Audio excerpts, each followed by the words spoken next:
Well, hey everybody, it's Paul. Welcome again to my channel. I woke up this morning and I wanted to do another video on the series that I was doing as far as my role models, people that I look up to, what I call my heroes. And I wrote some stuff down, which I never do. I never script a video, I just go through it, and that's why they're always kind of random and out of order, everything. But I was just having my coffee, and I thought, for this, I kind of need to write some things down. But first, because I never am able to showcase my art at all, any excuse I can do that, I'm going to take advantage of. So that's what I'm going to do, is put in a piece right here that I did as far as who we're going to be talking about as a little clue.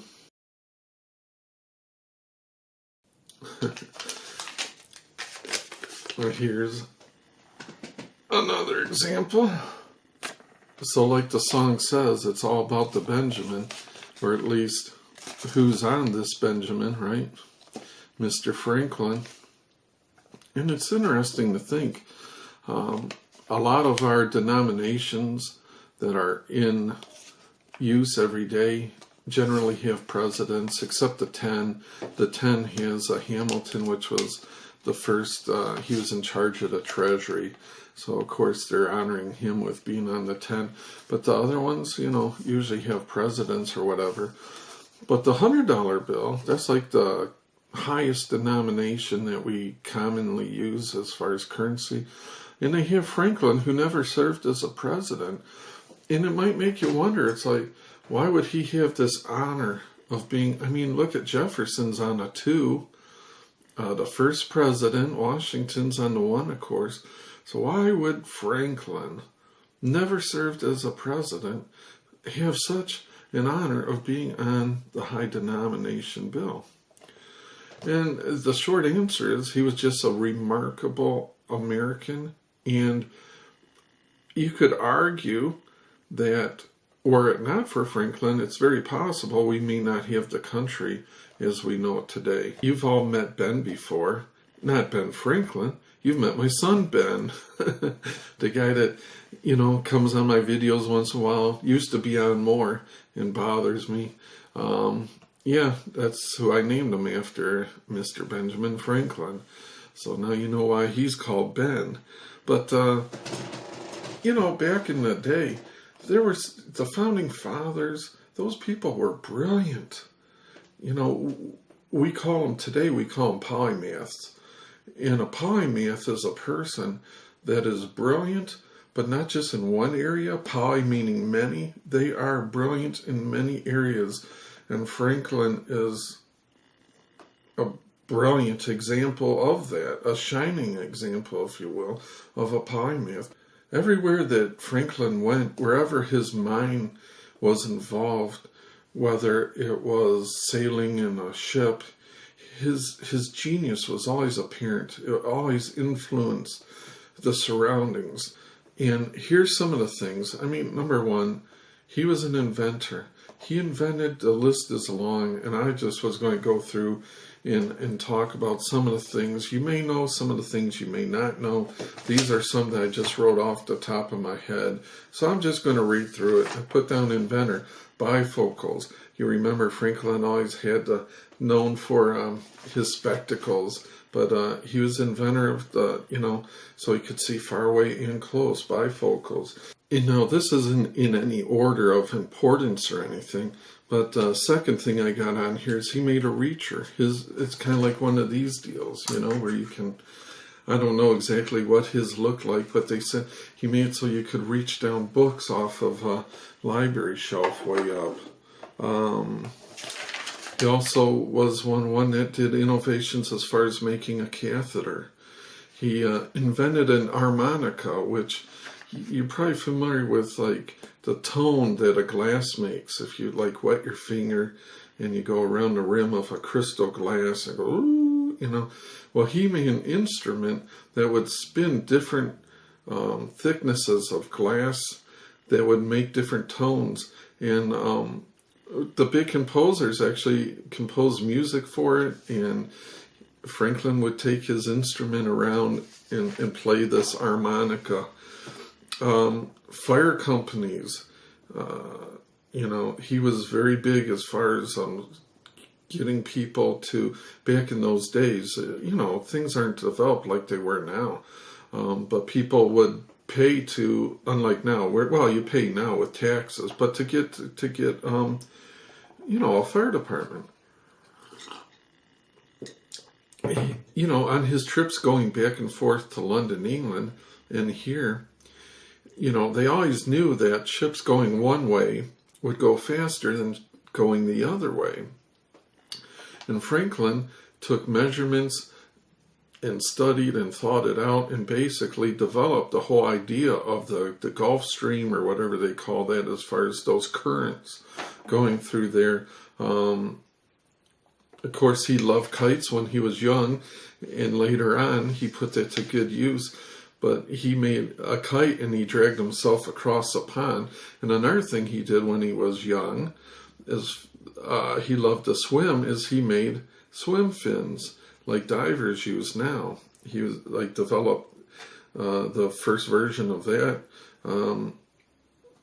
Of course, he's well known for electricity, the whole kite experiment like I was talking about. But in addition to that, which everybody's familiar with, he's the one that gave us the terms positive and negative, and how people thought about those. And what he really was big, and people are still using to this day, is of course a lightning rod, which back in those days, like any pointed building, like churches were always getting hit by lightning and burning down, and so, you know, the steeple type thing or whatever. Buildings were always, see, he was into fire and all that, preventing fire, and that led him to realize the lightning rod, and it saved an awful lot of buildings. Still in use today. So let's see, the Franklin stove, which is like you see today, instead of just a fireplace where you couldn't control how fast things combusted. With the Franklin stove, you could control the combustion. It was much more efficient than, say, just a... And the remarkable thing is, all these different things that he invented would have made him a rich man if he wanted to patent it or charge people. But he freely gave things for the betterment of mankind, to society. It's just amazing. Yeah, I said his genius touch everywhere he went. His career, a brilliant writer. At a young age, he was doing the Poor Richard Saunders fictional character. He made a lot of fictional characters, and he wrote in ways to get his point across. And his point, whether you agreed with it or didn't agree with it, it always used humor. And that's one thing I learned from him is, you know, you can say something and be blatant about it, and another person's not going to take that very well. But if you can throw a little bit of humor and make things simple to understand in a creative, funny kind of a way, it goes down a whole lot easier. And of course, he did the Poor Richard Almanac, and, you know, all those sayings you can't, you know, penny saved, penny earned, or early to bed, early to rise makes a man healthy, wealthy, and wise. There's so many great sayings that he had. University of Pennsylvania was started by Franklin. Started the American Philosophical Society. America's first volunteer fire department, which was the Union Fire Company. America's first circulating library. America's first mutual insurance company. Well, yeah, he was a printer in the early days. He was one that really argued for paper money being a necessity, you know, not just coinage. So we have paper money now.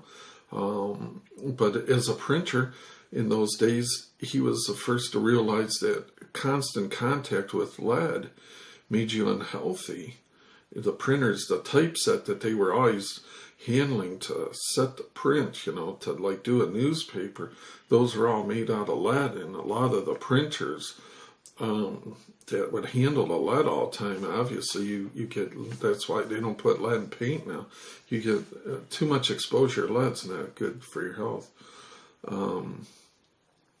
The importance of, interior ventilation. Franklin, they say he always liked to open the window, and he realized, like, on a basic level that germs could be passed through the air and from person to person. And it was important to have fresh air in a house. He was Postmaster General. He did great improvements for, like, for the post office in that time. One of the things he did is he made an odometer to keep track so that they could measure the routes, so he could find the quickest, best route, shortest route. He did, like, the first American political cartoon. And this is what I was talking about. I know this video is getting too long, but I don't want to just go on and on and on.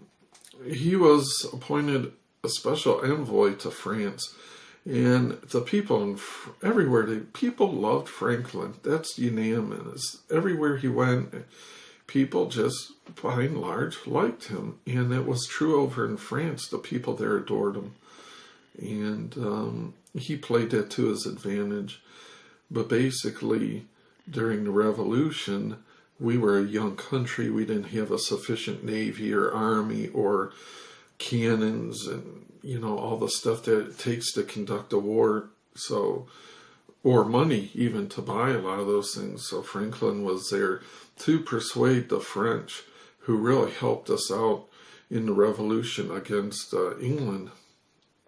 So if we weren't able to secure that financing, or the men that they sent in the armament and things like that, very possible we would still be subject to the crown, or something like that.